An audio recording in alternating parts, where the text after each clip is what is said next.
Palestinara begira, bi egunez Japonian bildu ondoren jarrera bateratu bat adostu dute Group of Seven estatuek.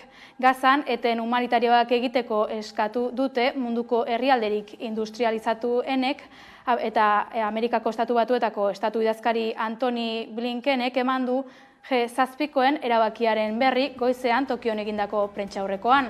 Blinken desplazatu dira.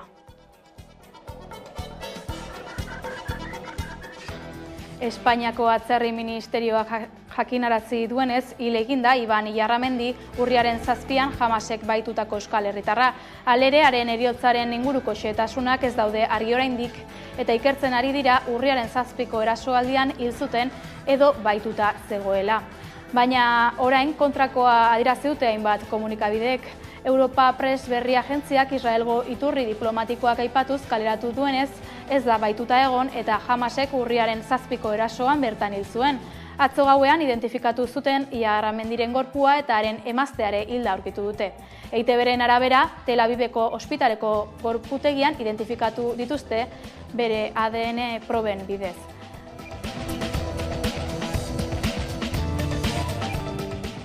Gabon guztioi, 8:30 dira eta heldu zaigu albistegiari heltzeko unea. Nafarroan Urbasa inguruan 7 urteko haur baten eta aitaren gorpuaren emaitzek frogatu dute aita semeak amilduta hil zirela erortzean egindako zauriengatik eta aitak semea besoetan bilduta zuela jausi zirenean. Ikerketa bide guztiak zabalik daude oraindik, baina autopsiaren emaitzak ikusita indar hartu du indarkeria bikarioaren hipotesiak. Nafarroko Auzitegi Medikuntzako eta Auzitegi Zientzietako Institutoak asteartean Urbasako mendilerroan hilik aurkitutako gizonaren eta haurraren gorpuei egindako autopsien aurretiako ondoriek adierazi dutenez, aitak Pilatoseko balkonetik bota zuen bere burua bere 7 urteko semea amilaraziz. Bertzalde, Iruñean egindako nekropsiek baztertu egin dute haurra itota hil zela. Eta gorpuetan ere, ez zegoen gai toxikoen arrastorik. Zauriak erorikoak egindako traumatismoak dira. 200 metroko altueratik izan baizen jauzia. Iturri judizialen arabera, haurraren gorpuak justoki lesio gutxiago zituen. Horrek erran nahi du erorikoa moteldu egin zela ziurrenik aitaren gorpuak bildu zuelako. Beno, imaginatuko duzen bezala, atzo albistea jaso genuenarekin, erabat goibel eta triste somatu zen dugu gure eritzarra eta aldi berean udaletxetik behintzat babes eta laguntza eta maitasun guztia helaratzi diegu bai familia, bai amari eta bai lagun eta hezkuntza komunitateari ez. Eta segun latzak datoz aurrena, baino udaletik prest gaude zen gauzatarako eta aldiren baliabide guztiak familiaren eta lagunen esku jartzeko. Lizarrako herria zehar hunkituta dago tragediarengatik. Kasuak berak indarkeria bikarioaren zantzuak dituelako. Gurasoak bananduta zeuden eta litekena da aitak amari ahalik eta min handiena ematen saiatu izana. Umea Urbasako amildegitik lerratu araziz. Aldarriekin hasiz, milaka lagunek Euskararen aldeko akordio soziopolitiko berri bat eskatu zuten Bilbon larunbatean, eta kontseiluak akordio soziopolitikoa bideratzeko konpromisoa hartu du. Manifestazioaren aurreko bestalde larunbateko irudiek argi utzi dute gizarteak ondo ulertu duela Euskararen aurkako oldarraldi judizialari aurre egin behar zaiola. Ertzaintzaren arabera, 70.000 lagun baino gehiago bildu ziren.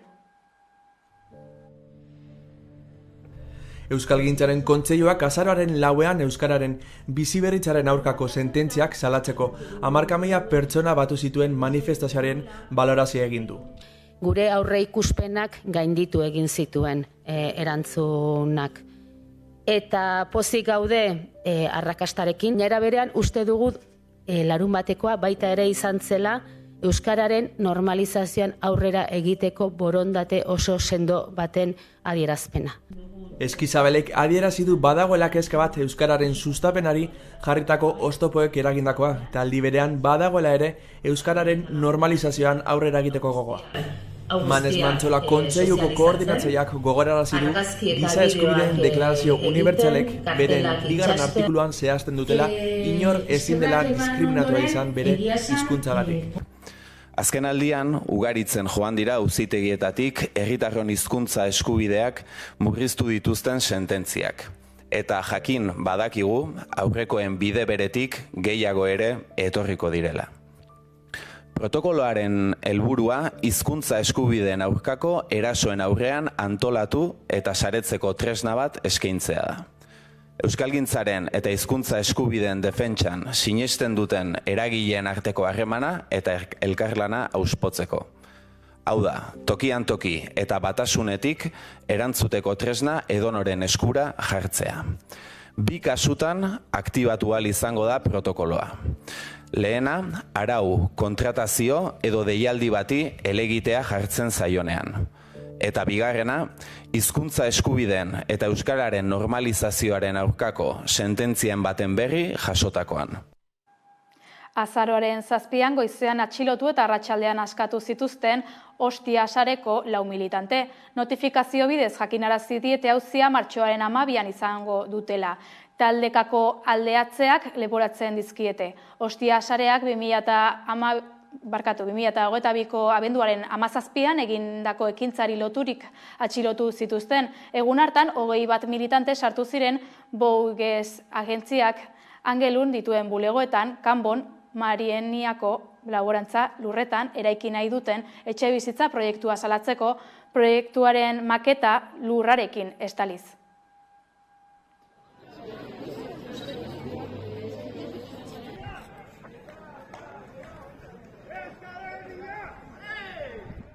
Arrastatze horiek direla pixka bat gure iziazteko, baina ez dugu izitu behar dugu elgarrekin, elkartasunean, sigitu borroka, eta espero dugu ondoko horrenetan libratuak izanen direla gure kideak.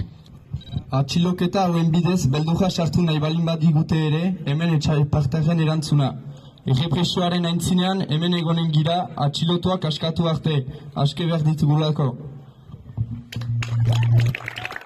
Atxilotuak!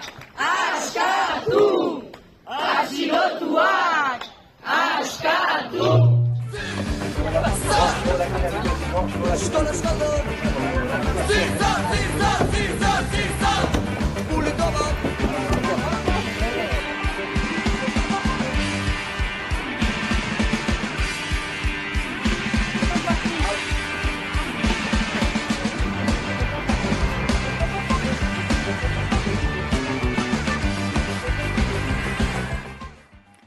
Gobernu espainolak Loiolako kuartelak 73,3 milioi euroren truke Donostiako udalaren eskuetan uztea onartu du astearte honetan. Erabaki hau ez da ezustekoa, joan den astean Eneko Goi alkateak Madrilek argi berdea emango zuela aurreatu baitzuen. Akordioa duela 3 urte iragarria zen.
Milaka pertsona mobilizatu dira astearte honetan Euskal Herriko herri eta hirietan Gazaren aurkako israeldar erasoak bertan bera uzteko.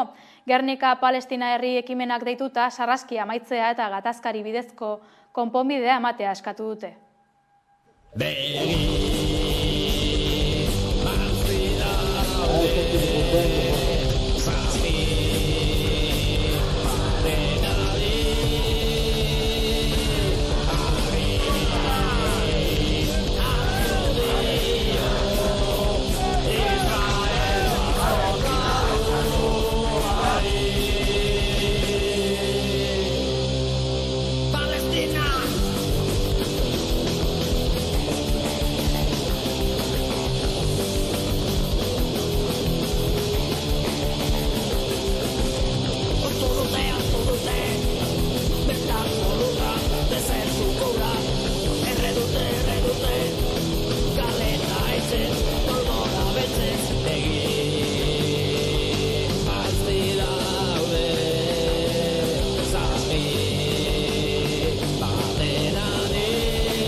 Palestinaren alde ere mobilizatu dira aste honetan Euskal Herriko lantoki eta unibertsitateetan.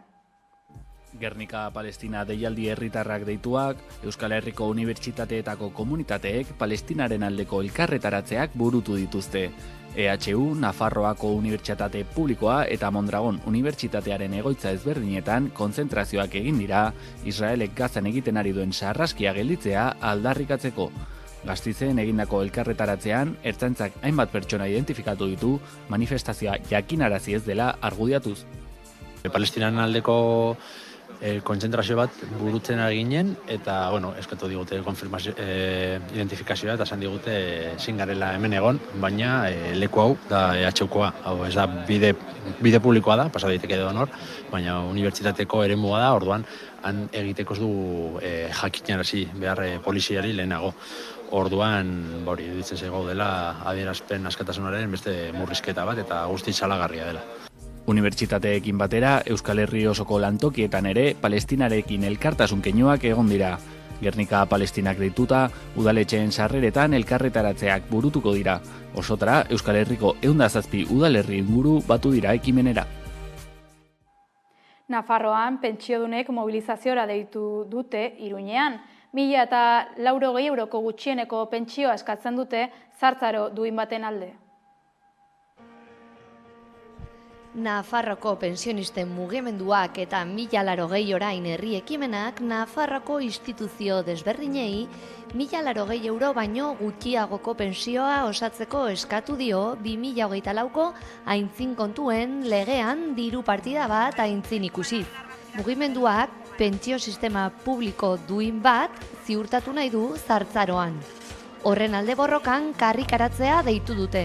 Larun batean, arratseko 8:30 baluarteko plazatik aterako den manifestazioan nahi zuzen ere.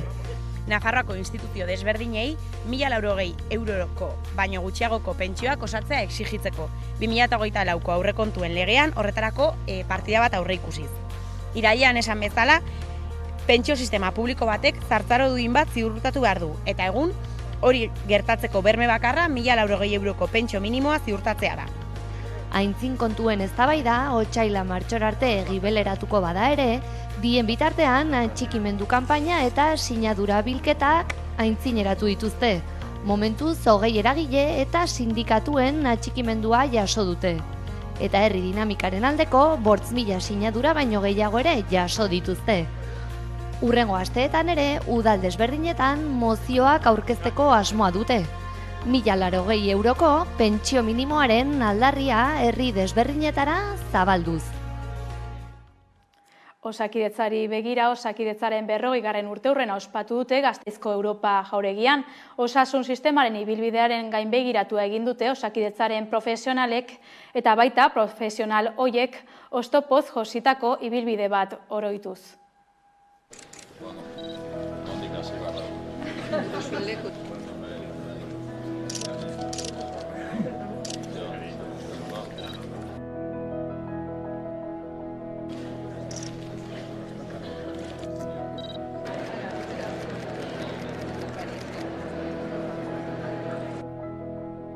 Osakidetza eraiki du. Euskadiko zerbitzu publikoen oinarri sendo eta funtsezkoa. Osasuna da bizitza honetan dugun altxorrik preziatuena. Hori da Osakidetzak egunez egun zaintzen duena. Duela 40 urte Euskal gizarteak amets bat izan zuen. Herri bezala haztea, gure buruaren jabe izatea, gure erakundeak garatzea. Amets horri erantzuna emanez, martxan jarri genituen ia zerotik egun ezagutzen ditugun erakunde eta zerbitzu publiko guztiak. Izan direnak eta izan diren lana eskertzeko 40 urte abian jarri zela Osakidetza. Gogoratu dugun bezala izenik ere ez zuen. Araban erresidentzia pribatuetako langileek greba eguna dute gaur hitzarmen probintzialaren alde. Arabako erresidentzia pribatuetako langileek hitzarmen probintzial propioa aldarrikatzeko mobilizazioei ekin diete berriz ere greba egun berri batekin. Beraien baldintzak Bizkaia eta Gipuzkoako langileen baldintzekin parekatuko duen testua eskatu dute. Horekin alderatuta, urtean 200 ordu gehiago lan egiten dituzte, hilean 700 euro gutxiago kobratuz. ELA eta LAB sindikatuek sektorearen patronalek negoziazioa blokeatu dutela salatu dute, langileen eskakizunei uko eginez. Aldi berean, Arabako Foru Aldundiaren inplikazioa aldarrikatu dute. Enpresek argi utzi dute 2 urte eta erdiko negoziazio mailan ez dutela beraien kabuz lan baldintzako betuko. Foru Aldundia dauka hitza eta bera dauka eragiteko eta presionatzeko aukera. Urtaran da negoziazioari buelta bat eman diezakeun bakarra. Mobilizazio ziklo berri honetan, erresidentzietako egoiliarren familiekin eta bestelako eragileekin elkarlanean hasi direla iragarri dute. Orain mobilizazio hauetarako prestatu dugu elkarlanean dokumento bat, aurkeztuko dugula diputazioan 10ean, haiekin batera, haiek sinatuta ere, eta eskatzen diputazioari bilera bat egitea gurekin batera, osea, sindikatu eta eragileekin batera, honi buruz hitz egiteko eta honi buelta emateko eta ikusteko ze aukera dauzen eta gure aldarrikapenak mahai gainean jartzeko haien aurrean. ELA eta LAB sindikatuek deituta, Arabako erresidentzia pribatu eta etxebizitza komunitarioetako langileek beste 2 greba egun burutuko dituzte azaroaren 9 eta 10ean. Abenduan ere 3 greba egun deitu dituzte eta egoera aldatu ezean mobilizazio gehiago egiteko asmoa erakutsi dute.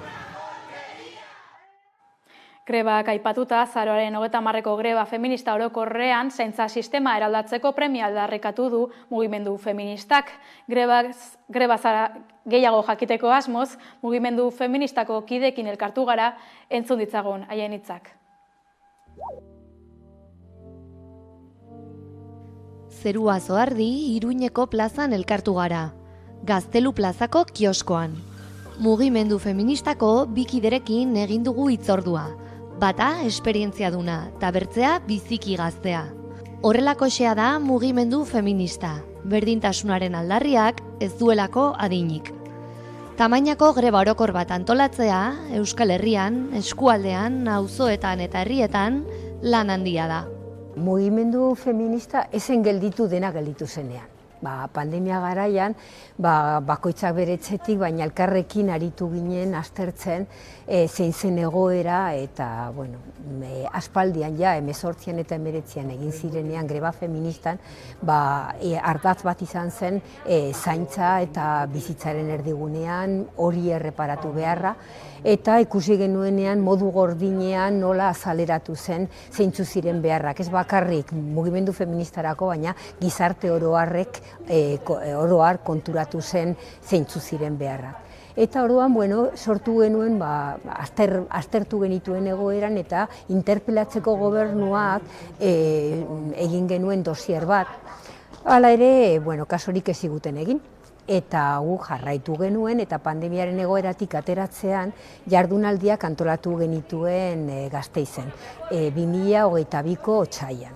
Eta hor ja, 100 emakume baino gehiago elkarturik, berretsi genituen zeintzu ziren zaintza publiko komunitarioa izateko oinarriak eta zeintzuk izango liratekela ardatzak. Orduan, erabaki zen lurralde guztietan greba hori beste itxura izan behar zela. Ja ezen izan behar greba feminista aurrekoak egin genuen bezala, baizik eta izan behar zen greba feminista orokorra. Ez genekien oso ongi zer zen, baina, horretan hasi ginen, ez? Bai, eta azara geroztik izan zen, como unanimidad horretan herrialdeena,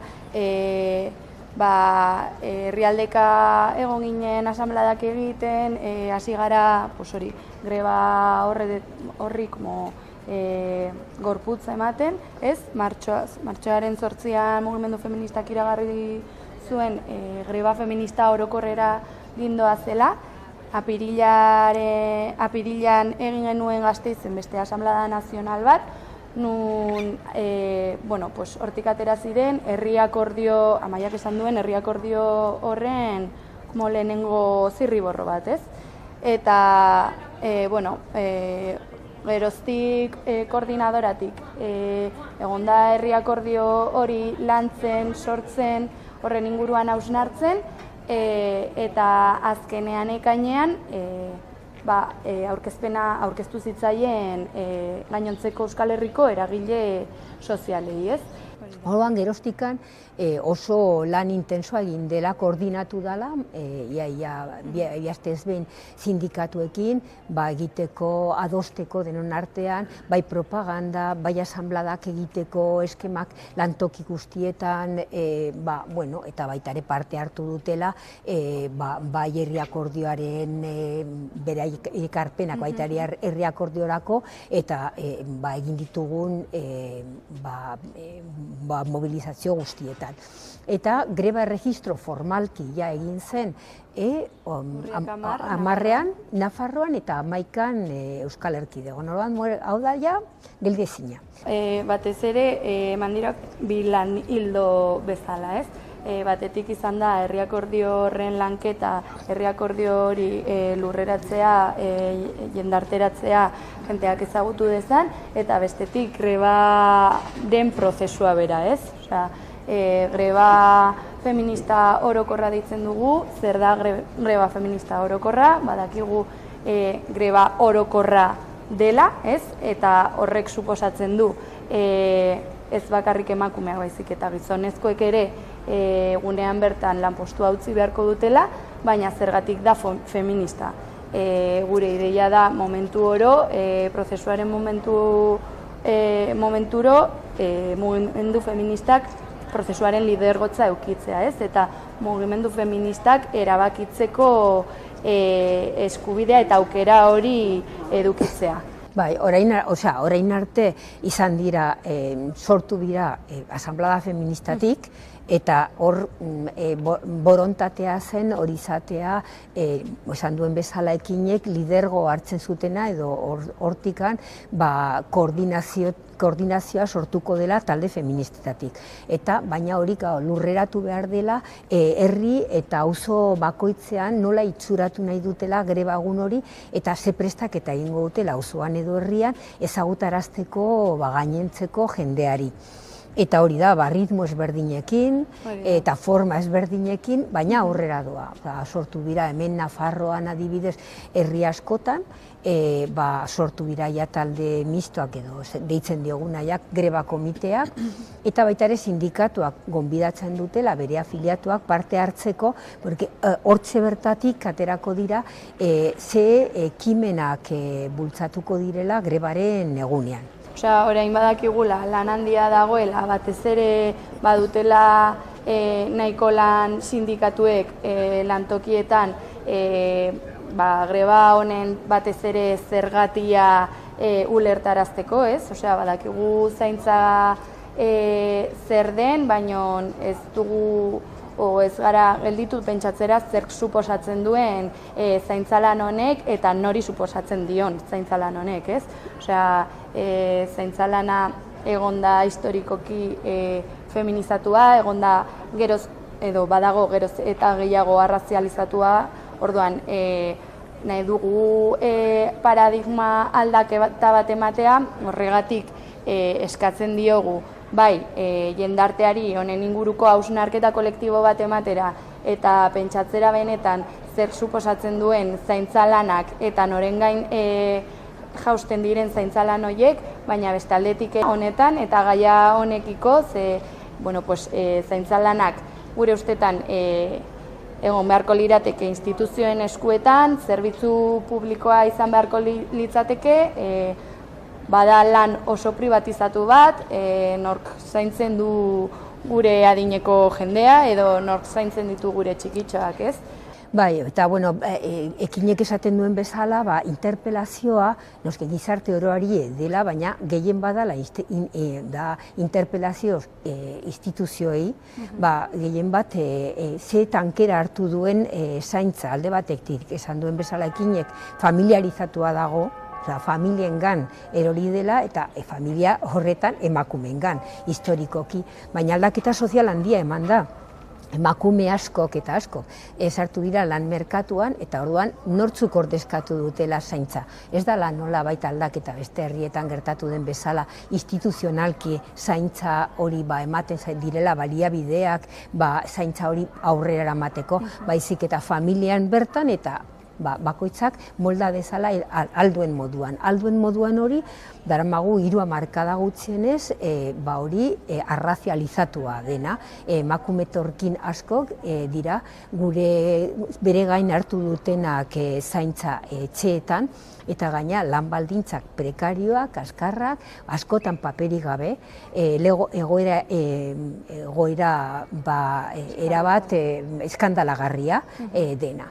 Eta beste aldetik, negozio bihurtu dira zarren egoitzak.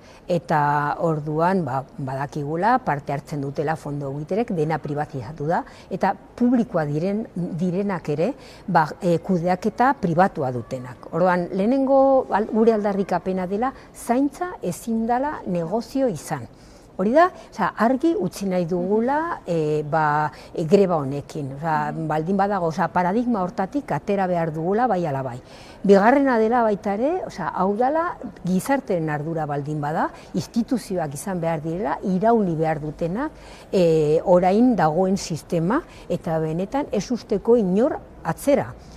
Momentu honetan zaintza duen eskubideak ez da universala. Eta horretarako, esaten dugu baita ere koletilla hori komunitario, ez bakarri publiko, esateko denon ardura eta gena interpelatu nahi dugun gizonezkoena. Beharriek bizi dira privilegio batean, ez zaintzeko privilegioan. Batzutan, nazkatua gaudenean emakumeak esaten du, ni baita ere orduan privilegioa izan nahi dut ez zaintzeko, baina horrela ez da konpontzen problema dela bakoitzak bere gain hartu behar duela dagokion arduraren zatia. Eta orduan, interpelazio hori ez dela greba hori gu laguntzeko, emakume gisa joak, edo ez da ere palmaditak emateko zeinen ongi egin duzuen orain arte, hori gertatu zen greba, 2018 eta 2019ko greban, zeinen ongi, aitortza, emakumeak izango ez bazinate, ez dela posible izango bizitza sostengatzea. Ez dugula nahi, jarraitu, sustengatuko ditugun bizitzak, baina baita ere, instituzioak lehenengo urratsak ematen baditu, eta baita ere, gizonezkoak parte hartzen badute baita ere horretan. Orduan, ez dugu laguntza greba horretarako, nahi dugu bere gain, bere harturak hartu. Behien gaixotasunaren inguruan egoera dirudiena baino gordinagoa da. Behi aziendaren gaixotasun hemorragikoa zabaldu da Araba, Bizkaia eta Gipuzkoan eta 300 abere inguru hil ditu. Gaixotasun hemorragiko epizootikoak eragin nabaria izan du Euskal Abeltzaintza ustiapenetan azkeneko hilabetetan. Lehenengo kasuak irailean detektatu ziren eta ordutik 3000 abere inguruk izan dute gaixotasuna, horietako 300 inguru hil direlarik. Arabako kasuan, 400 kasu detektatu dira, 160 ustiapen ezberdinetan, eta 20 abere hil dira gaixotasunaren eraginez. Azkeneko egunetan, kasu berrien antzematea beherantz egin du, hotzaren agerpenarekin batera. Hala ere, Foru Aldundiak abeltzainei zuzendutako ohiz kanpoko diru laguntza lerro bat irekiko du. Hemos considerado que esta situación que se ha generado y la manera en la que esta situación puede afectar a las explotaciones ganaderas hacen aconsejable poner en marcha una nueva línea de ayudas. Y por lo tanto la Diputación Foral de Álava pondrá en marcha una nueva línea extraordinaria de ayudas para acompañar al sector ganadero y para que el sector ganadero pueda hacer frente a esta enfermedad. Estas ayudas van a ser presentadas al sector, van a ser debatidas con el sector. Momentuz, Aldundiak ez du diru laguntzari buruzko xehetasunak ezarri.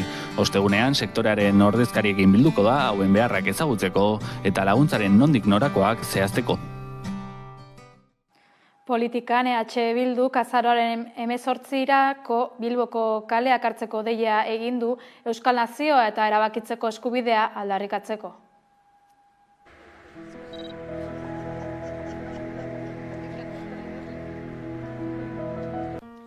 Laura Aznal, EH Bilduk Nafarroan parlamentuan duen bozeramaileak azaroaren 18an Bilboko karrikak hartzeko deia egin du, lurraldetasuna ardatz izanen duen manifestazioan.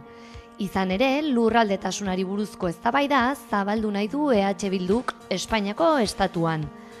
Aznalen alderdiak nazioa gara lelopean deitu du mobilizazioa, eta bertan parte hartzeko deia egin du. Haren ustez, berezia eta zirraragarria den testu inguru politikoan. Lurraldetasun auzia ireki behar da eta gure herrian prest egon behar dugu horretarako. Egun hauetan, eskuinak eta eskuin muturrak atzera egiteko arriskua gogoratzen diguten bitartean, oso garrantzitsua da azaroaren 18an Bilboko kaleak betetzea. Bere eskubideak aldarrikatzen dituen nazio bat garela erakusteko. Gainera, manifestazioaren egunean Euskal Herria nazio solidarioa garela erakutsi nahi du eta Palestinar herriarekin elkartasuna adierazi. Memoriarako tartea ere izanen du Bilboko aldarriak, eta hildo horretan Josu Muguruza eta Santi Brouard estatu terrorismoak erail zituen 2 militante politikoak gogoratuko dituzte.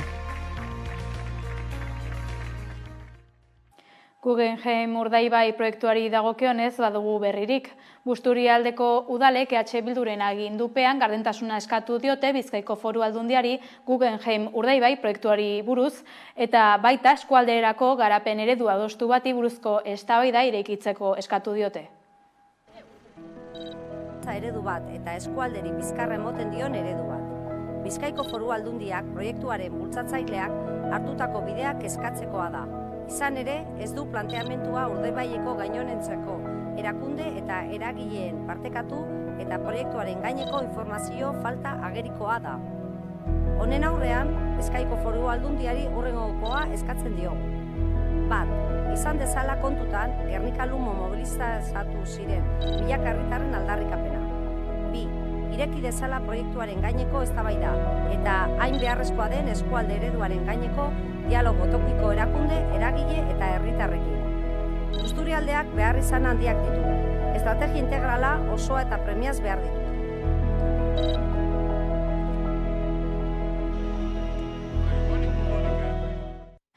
Gerra zikinean parte hartu izana aitortu du Argentinara ihes egindako ultrabatek.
Mundu mailako albistei dagokionez, Gaza okupatzea hutsegitea litzatekeela ohartarazi izan dio Joe Biden Amerikako Estatu Batuetako presidenteak bere aliatu Israeli.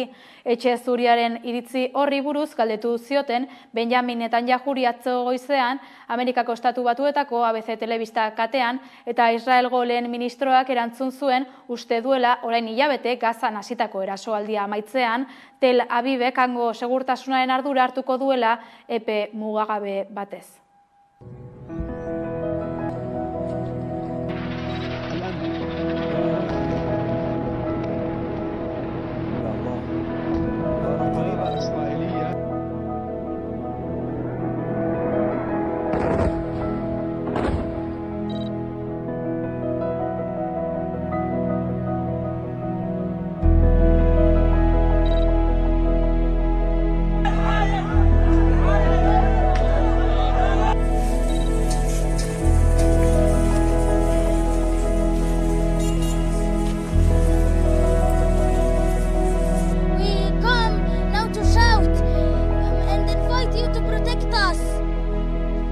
want to live, we want peace, we want to judge the killer.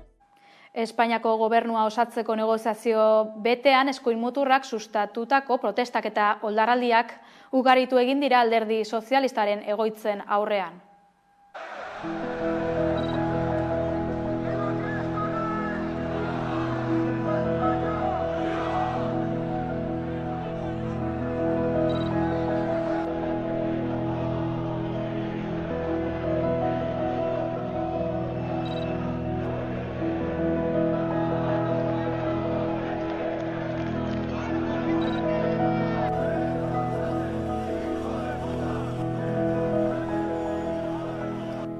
Irmotasun osoz gaitzesten ditugu justifikaziorik gabeko jarrera hauek. Violentziak ez du tokirik demokrazian. España es diversa, aunque al Partido Popular no le guste.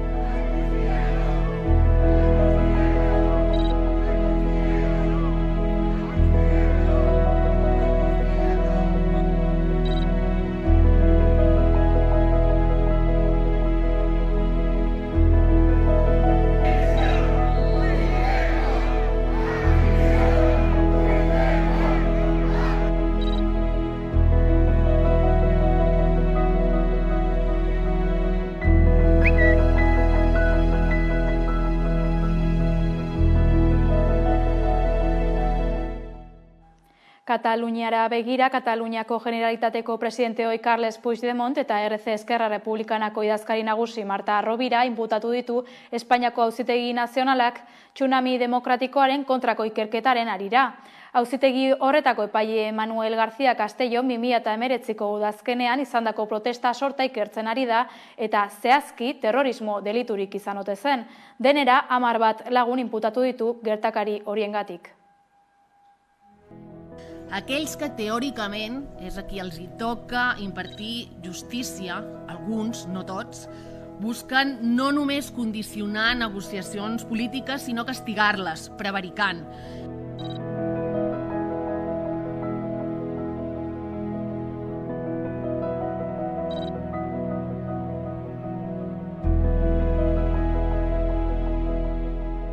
Eta iruditzen zaigu ohar horiek eta jarrera horiek gehiago dutela politikotik, judizialetik baino. Bueno, nik uste dut ez daudela kasualidaderik, badaudela sektore batzuk interesa handia dutenak gauzak aurrera ez egitearekin, eta 18an erantzungo diegu guzti horiei.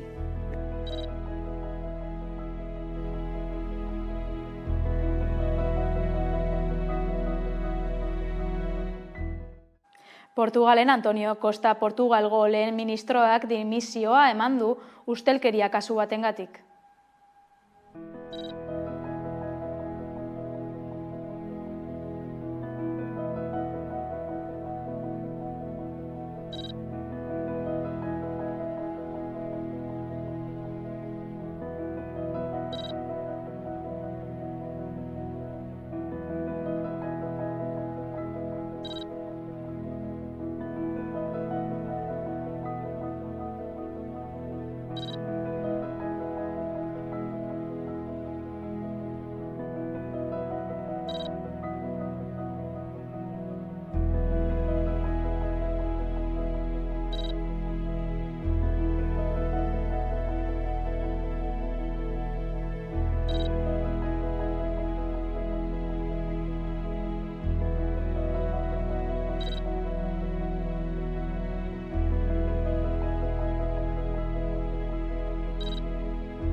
Kirolean Behobiaren bila da urtengo Behobia Donostia lasterketaren leloa eta lasterketaren ibilbidea marraztu dute aurtengo elastikoan.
Kulturara goaz, Euskal Arte Garaikidaren bultzatzaile nagusietako bat izan zen Eduardo Txillida, baita nazioartean sonarik handien lortu duten Euskal artistetako bat ere. Haren obrak arrastoa utzi du gaurdaino.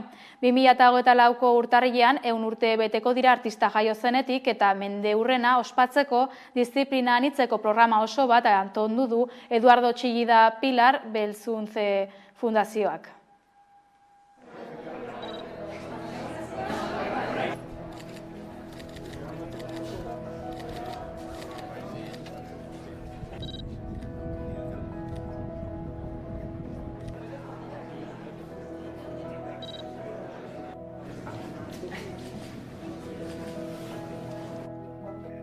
Aitonaren 100 urteak ospatzen ditun programa aurkeztuko dugu eta horrean biadare bai guretzat, gure lagun eta partaide guztiekin hemen programa gaur esan bezala aurkeztea.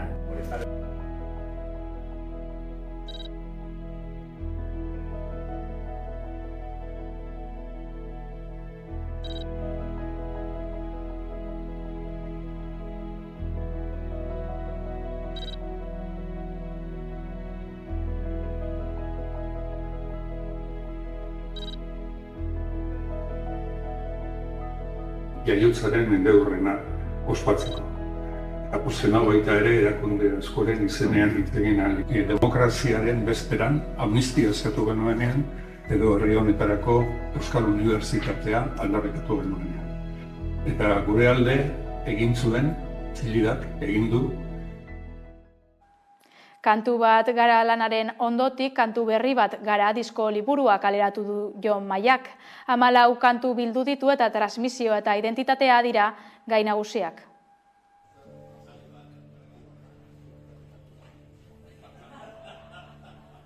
Kantu berri bat gara izenpean aurkeztu du Jon Maiak bere azken proiektua. Poema forman eta narrazio modura egin dio ekarpena Euskal Herriari bere osotasunean parte hartu eta ikuspegi poliedriko batetik begira jarriz. Liburua eta diskoa, baina ezin da neurtu gauzen garrantzia tamainan, ez da badakizue. Eta nik esango nuke nire lanik handiena dela. Proposatzen dudan lana kantu berri bat gara da etengabe berritzen ari garen kantu bat garela. Horregaitik gaude bizirik. Nun txirikordatzen dudan nire bizitza intimoa eta Euskal Herriaren historia. Txirikordatzen ditut, 60 orrialdetan zehar, errima librean, asko biluzten naiz, gauza asko esaten ditut, euskerari buruz eta identitateari buruz. Euskal identitate berriaren bilanoa. Bizirik jarraitu dezan. Bide horretan kolaboratzaile ugari izan ditu Maiak Gozategi, Maialen Arzaiuz, Itziarrituño, Olaia Intziarte eta Silvio Rodríguez besteak beste nostalgia kantuan. Euskerak eman dit daukadan identitatea. Eta inoiz, 1000 liburu, 1000 disko egiten baditut ere, 1.000.000 bat kantu egingo banitu ere, inoiz ezingo diot itzuli euskerari eta Euskal Herriari berak neri eman didana. Inoiz ez du lortuko itzultzea. Dena zor diot eta hori da nire etengabeko alegina da bueltatzea berak eman didana. Eta hau, hori da, kantu berri bat gara.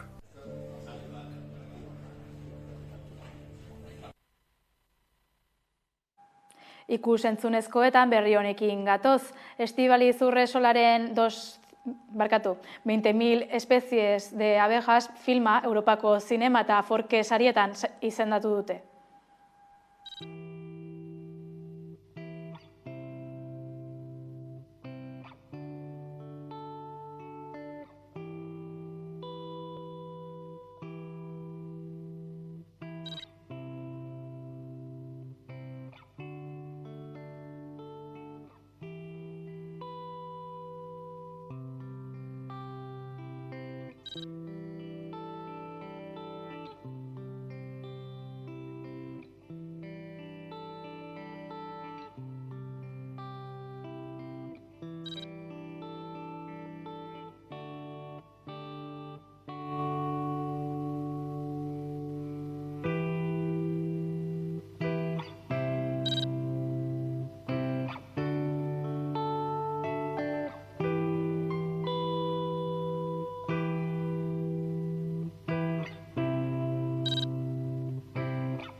Oiartzunen hitzen lioa, zikloa hasi zen atzo, utopia ardatz hartuta, literaturari, musikari, arteari, filosofiari eta bertsolaritzari lotutako jarduerez osatu dute egitaraua.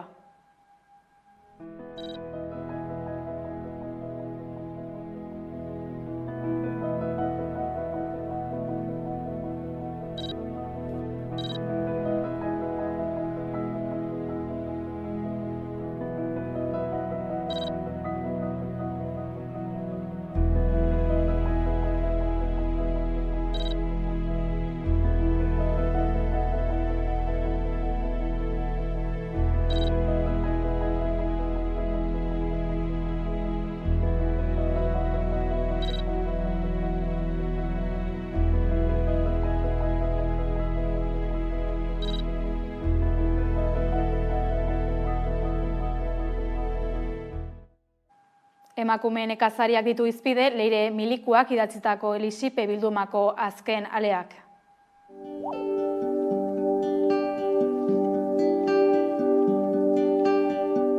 Liburuaren izenburuak erantzuten die bi atalei, gero badago hirugarren bat ere, baina lur gainean horretan nik bilatzen dudana da leiho bat eraikitzea, ez? Eta leiho horretan irakurlea oso toki zehatz baten jartzea. Eta horretarako bildu ditut, aipu referentzia eta baita datu desente, niri agian begirada aldatzeko deigarri sortatu zaizkidanak, eta niretzat arreta ditzen duen datu bat izaten da eunekoena, azalera biztanleriaren arteko harremana. Adibidez, EAen nola azaleraren 98% landa eremua kontsideratzen den, baina bertan bizien biztanleria osoaren 1,11, eta alderantziz, nola gainerako 1,2 horrek jasotzen duen biztanleriaren ia 1,80. Orduan, bi datu horiek gain jartzen baditugu, azkenean argazki oso esanguratsu bat da, ez? Guk, gehienok, nondik begiratzen dugun landa eremua, eta gero horri erantzuten diete baita politikek, zerbitzuek, eta horratzetik datorrena. Eta gero beste kontu bat, iruditzen zaidala nabarmena ero da, nola gure iruditerian lotzen dugun landa eremuan nekazaritza jarduerarekin, eta hori datuetara ekartzen badugu, adibidez EAeko datuekin jarraituz, gaur egun, bertan lan ordaindua duten emakumeen 75%ak zerbitzuen eremuan egiten du lan, eta lotuta nekazaritzarekin harremana hori, gaur egun, landa eremuan biziren emakumeen 58%ik ez dauka harremanik nekazaritza jarduerarekin. 130%ek dauka autokontsumorako, eta 1,2 da soilik bere diru sarreren gehiengoa zati bat edo hortik jasotzen duena.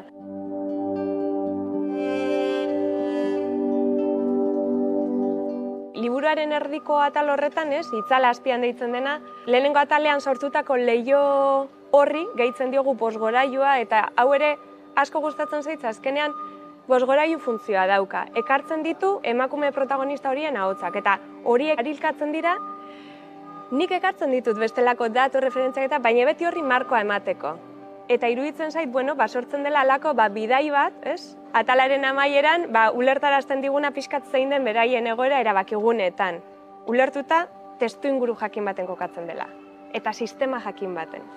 Orduan, hor, ez dakit oso esanguratzua iruditu zitzaidan bere garaian, duela 20 urte baino gehiago ponentzia baten, Maria Ascension Millanek esan zuen. Badirela, bere ustez, 3 arrazoi nagusi, zergaitik emakumeak erabakigune horietan ez ziren egoten. Sektorea maskulinizatu bezala irudikatzen da, zergaitik, ez? Eta orduan, berak ematen zituen 3 arrazoi. Eta lehenengokoa zen, bai jendartean eta bai emakumeak beraien burua profesionaltzat ikusten ez zutela. Gero, bigarrena da, lanpilaketa itzela, bai etxeko lanak, zaintza lanak, landa eremuak baditu egitura asko ezaugarri batzuk, ezin da konparatu herrigune batekin dauden zerbitzuak adibidez. Eta, gauza guzti horiek ere, azkenean denbora kentzen dute, energia kentzen dute, parte hartzeako denbora eta energia behar dira. Eta hirugarrena, berak aipatzen du, neurri txikiagoan bada ere, erakunden beraien hermetismoa aipatzen du berak, ez? Liburua oinarritzen da, ikerketa sakonago baten, da bertan 43 emakumeren testigantza jasotzen ditut. Eta banaka elkarrizketatutako emakumeek gehienak bat datoz hori sektorea irudikatu dela eremu maskulinizatu bat bezala, gizonak izan direla ordezkaritzara, feriara eta tratura joan direnak, eta emakumeak gelditu dira, atzean, etxean, ero itzalean, ez? Eta gaituko nioke feriara eta tratura gizonezkoak, baina adibidez hemen jasotzen zen azokara emakumezkoak, ez? Osea, hor, badaude hainbat hierarkia. Eta orduan, kontu horretara bueltatuz, elkarteak ez dira betidanik sortu, ez? Eta sortzen diren momentu horretan, ordezkaritza eremuak okupatzen dituzten horiek sortzen dituzte. Beraien neurrira, logiko. Eta orduan zer gertatzen da? Oraindik ere neurri hori oso vigente dagoela. Eta orduan, hortik eta kanporako guztia, ez, adibidez, izan emakumea, izan gaztea, izan bestelako ertz guzti horiek, ez daukate traje horretan kabidarik. Badaude gauzak aldatzen, baina gelitzen da. Lan eremuko emakumeen, nekazari emakumeen, beraien parte hartzearen, beraien ongizate, biziraute, ezin da mugatu beraien gana bakarrik. Ezin da izan beraiek badituzten lanzama askotarikoak ardura bat eta bestea, eta gainera egon behar izatea, ez dakit, borrokatzen presio duinen gaitik, administrazioekin ez dakit zer gaitik, hor azkenean behar dute guztion babesa. Eta nik esaten dut, ez dugula zertan denok izan nekazari, baina bai izan gaitezke eta izan behar dugu nekazari babesle.